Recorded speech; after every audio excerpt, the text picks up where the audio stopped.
Encore une fois, merci de nous recevoir encore et nous revenons encore avec un message que nous voulons intituler « Naître de nouveau ». Et vous savez bien aimés, nous tous, nous avons une date d'anniversaire. Nous avons un jour où nous sommes nés. Nous sommes nés d'une relation entre un homme et une femme et nous connaissons notre date d'anniversaire et c'est une date que souvent nous retenons et que nous célébrons. Nous célébrons la naissance, nous célébrons la vie et c'est vraiment une bonne chose. Et vous savez, lorsque nous naissons, nous sommes des créatures de Dieu. La Bible dit dans le psaume 139, le verset 13, « C'est toi qui as formé mes reins, qui m'a tissé dans le sein de ma mère. » Donc c'est Dieu qui nous a créés, c'est Dieu qui crée l'enfant dans le ventre de la femme enceinte, bien-aimée. Et Dieu est notre créateur à nous tous. Il est le créateur de toutes les personnes, de tous les individus que nous voyons. Mais bien-aimés, aujourd'hui nous voulons parler d'une seconde naissance. Naître de nouveau. Souvent, nous entendons parler de cela, naître de nouveau. Qu'est-ce que cela veut dire? Nous sommes nés une fois avec d'une mère, d'une femme. Nous sommes des enfants, des parents. Nous avons des parents qui nous ont engendrés. Mais lorsque nous parlons de naître de Dieu, naître de nouveau, qu'est-ce que cela veut dire? Et pour cela, nous voulons lire dans l'évangile de Jean, le Jean chapitre 1. C'est un texte vraiment que je vous recommande. Je vous recommande de lire l'évangile de Jean, tous les premiers chapitres. Mais aujourd'hui, nous allons prendre seulement 2 versets. Nous lirons le verset 1 et puis le verset 12.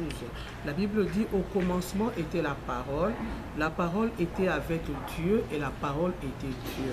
Et lorsque nous lisons le verset 12 cette fois-ci, la Bible dit, et à tous ceux qui l'ont reçu, à ceux qui croient en son nom, elle a donné le pouvoir de devenir enfants de Dieu. Le verset 13, lesquels sont nés non du sang, ni de la volonté de la chair, ni de la volonté de l'homme, mais de Dieu. Bien-aimés, un jour, comme nous avons dit, nous sommes nés de la volonté des hommes. Nous sommes nés parce qu'un homme et une femme ont voulu que nous puissions naître.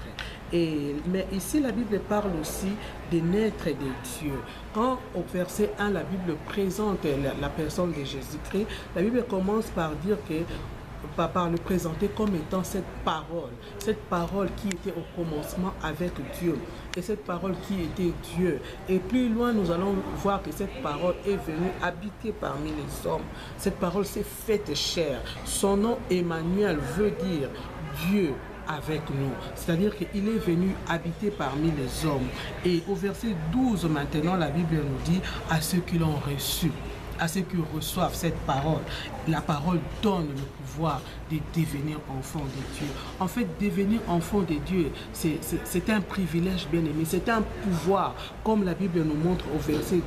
Lorsque nous recevons la parole, maintenant la parole nous donne ce pouvoir de naître de Dieu, de devenir des enfants de Dieu. Et le verset 13 souligne clairement, lesquels sont nés cette fois-ci, non pas de la volonté de l'homme, non pas de la chair, mais de Dieu. Bien-aimés, nous devons recevoir ce message. Nous devons recevoir cette parole qui s'est faite chair. Vous allez me demander comment recevoir cette parole. Comment recevoir, bien-aimés, les choses de Dieu se reçoivent par la foi. C'est pourquoi la Bible dit à ceux qui reçoivent.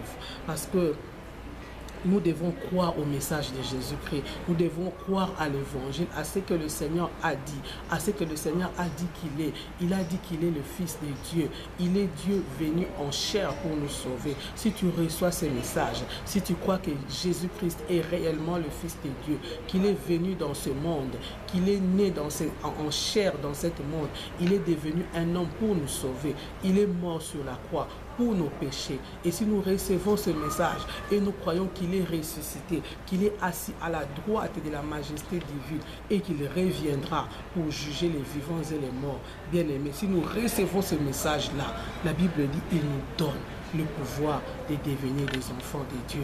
C'est si simple, bien-aimé. C'est tellement simple que beaucoup de gens ne croient pas. Mais ce soir, je veux te dire qu'aujourd'hui, c'est le jour du salut pour toi. C'est pourquoi il dit dans Apocalypse 3, le verset 20, la Bible dit ceci. voici je me tiens à la porte et je frappe. Si quelqu'un entend ma voix et ouvre la porte, j'entrerai chez lui, je souperai avec lui et lui avec moi. Bien-aimé, à travers cette exhortation, Jésus-Christ est venu frapper à la porte de ton cœur.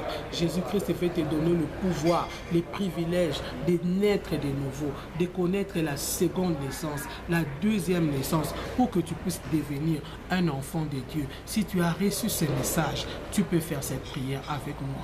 Et si tu fais cette prière de tout ton cœur, aujourd'hui, un miracle va se passer dans ta vie. Et ce miracle, c'est la nouvelle naissance. Prie, bien-aimé, prie avec moi.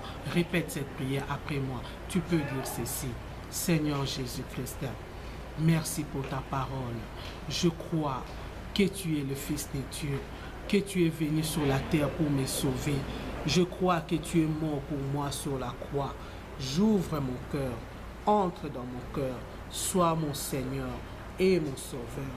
Marche avec moi dès maintenant jusqu'à ton retour. Merci Seigneur Jésus. Amen.